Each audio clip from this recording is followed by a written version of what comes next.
एक बार की बात है, बादशाह अकबर के दरबार में उसने नौकरी मांगने की फरियाद लेकर एक व्यक्ति पहुंचा। उसकी कुछ देर बातें सुनने और बुद्धि की परीक्षा लेने के बाद बादशाह ने उसे चुंगी यानी टैक्स वसूलने वाला अधिकारी बना दिया। बिरबल भी उस दरबार में मौजूद थे। उन्होंने उसे कुछ देर ध्यान से देखने के बाद कहा कि बादशाह, ये व्यक्ति ज़्यादा ही चालाक लग रहा है। ये जल्दी ही कुछ न कुछ बेईमानी का ज़रूर करेगा। होते होते कुछ समय गुजरा और तब तक उस व्यक्ति ने टैक्स वसूलने का काम पूरी तरह संभाल लिया था। एक दिन बादशाह अकबर के पास एक दो व्यक्ति उस अधिकारी की शिकायत लेकर आए।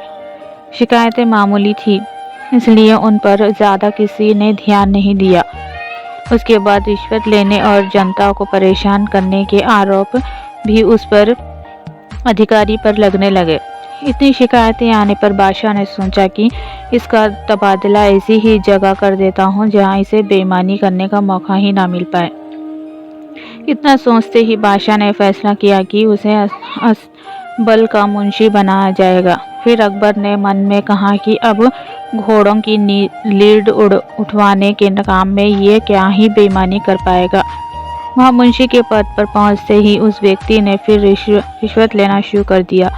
उसने सीधे घोड़े की देखभाल करने वाला से कह दिया कि तुम लोग घोड़ों को कम दाना पानी खिलाते हो।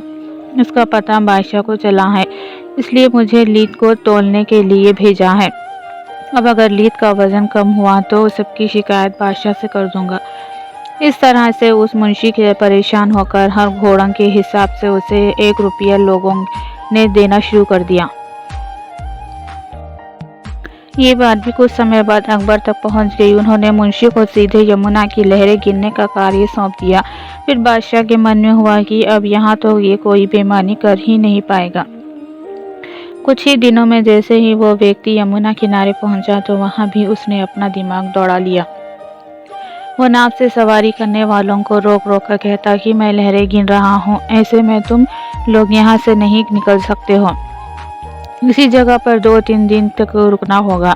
रोज रोज ऐसी बातें सुनकर नाव चलाने वालों ने अपने कार्य को जारी रखने के लिए उस 10-10 रुपये की रिश्वत देना शुरू कर दिया।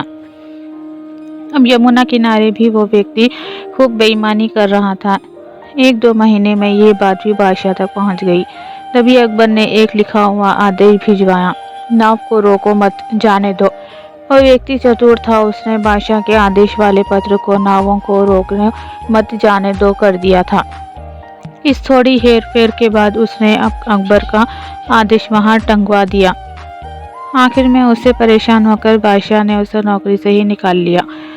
तभी बादशाह को बिरबल की बात याद आ गई कि ये आदमी बेईमानी जरूर करेगा।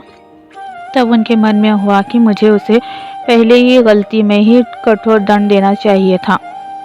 दुष्ट अपनी दुष्टता और बेईमानी अपनी बेईमानी कहीं भी जाने पर नहीं छोड़ता।